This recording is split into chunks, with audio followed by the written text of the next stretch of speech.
Amongst the rubble on the Gaza Strip, amid the hunger and despair, there was still room for hope. Hope of a truce as negotiators entered a second day of talks in Egypt.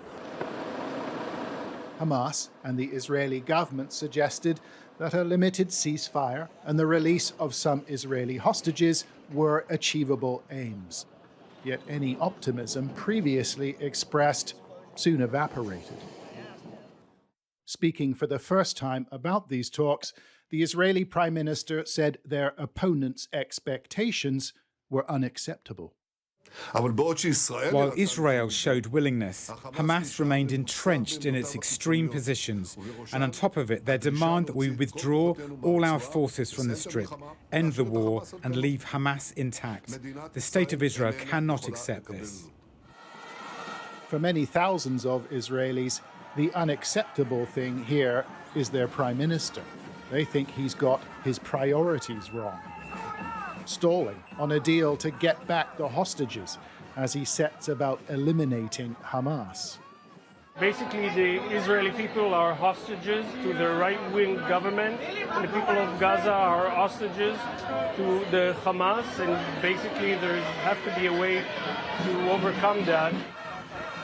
A great coalition now seeks the removal of Netanyahu, who faces pressure at home and abroad.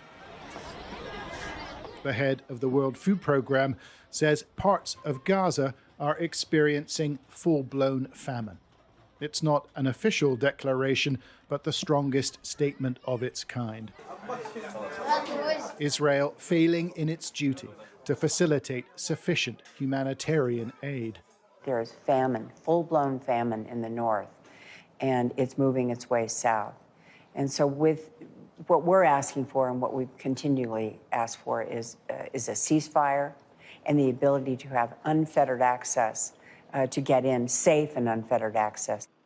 Israel is fighting this war on multiple fronts, including the battle for public opinion, and it's now taken on one of its fiercest critics in the international media.